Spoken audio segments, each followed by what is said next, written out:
যারা ঋণগ্রস্ত, হাতে একটা টাকাও নেই, খুবই কষ্টে আছেন, টাকার প্রয়োজন, হতে পারে 3 মিনিটই আপনার টাকার প্রয়োজন পূরণ হয়ে যাবে, ব্যবস্থা হয়ে যাবে। আমি এমন একটি আমলের কথা বলবো যা আমার কোনো বানানো আমল নয়। একজন সাহাবী আবদুল্লাহ ইবনু আবু আউফা আল আসলামি রাজিয়াল্লাহু তাআলা থেকে বর্ণিত, তিনি বলেন, রাসূলুল্লাহ সাল্লাল্লাহু আলাইহি ওয়াসাল্লাম আমাদের নিকট বের হয়ে এসে বললেন, আল্লাহর নিকট অথবা তার কোনো মাখলুকের নিকট কারো কোনো প্রয়োজন থাকলে সে যেন উজু করে 2 রাকাত নামাজ পড়ে, তারপরে এই দোয়া পাঠ করবে, তারপরে একবার দুরূদ শরীফ পাঠ করে নেবেন।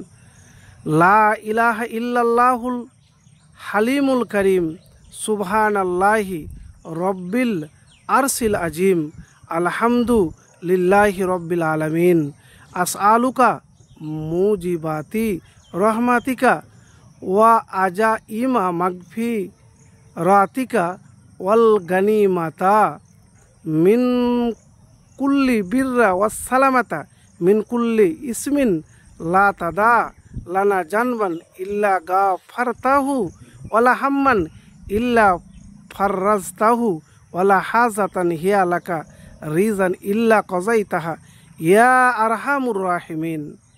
তো প্রিয় ভাই, এর অর্থটুকু না বললে বুঝতে পারবেন না এর অর্থটা কি। অর্থ হলো, আল্লাহ ছাড়া কোনো ইলাহ নেই, তিনি ধৈর্যশীল ও মহামহিম, মহান আরশের মালিক আল্লাহ তাআলা খুবই পবিত্র। সকল প্রশংসা সারা বিশ্বের প্রতিপালক আল্লাহ তাআলার জন্য।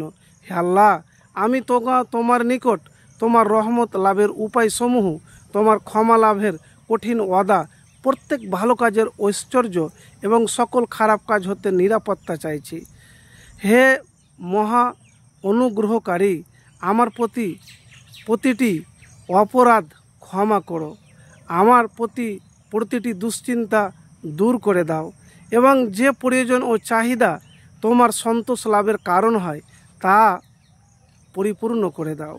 জামে তিরমিজি 479 নম্বর হাদিস। সে দুনিয়া ও আখিরাতের জন্য চাওয়ার আর আছে তা প্রার্থনা করবে।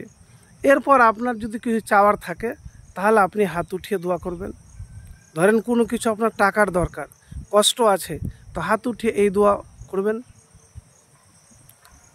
নিয়ম হলো, উজু করবেন, 2 রাকাত হাজত মানে প্রয়োজনের নামাজ, তারপরে দুরূদ শরীফ পাঠ করবেন, এই যে দোয়াটি বললাম এটি পাঠ করবেন, ফের দুরূদ শরীফ পাঠ করবেন। এরপরও যদি আপনার আরও চাওয়ার থাকে তাহলে হাত উঠিয়ে আপনি দোয়া করবেন। প্রিয় ভাই, যারা খুবই কষ্টে আছেন, সমস্যাতে আছেন, একবার তো আমলটি করেই দেখুন, ইনশাল্লাহ ফলাফল পাবেন। অনেক ভাই বলে দোয়া করে কেউ কোনো পাওয়া যায়। দেখেন ভাই, আপনার ভরসা বিশ্বাস থাকলে পাবেন, আর ভরসা বিশ্বাস না থাকলে পাবেন না। তো প্রিয় ভাই, এতটুকুন আপনাকে বলবো, আমি জীবনে আশা কখনো ছাড়বেন না। এতটুকুন আপনাকে বলবো যে পারতপক্ষে আপনি যখন আপনার কষ্টের সময়তে, প্রয়োজনের সময়তে আপনি আল্লাহ রাব্বুল আলামিনের কাছে হাত উঠিয়ে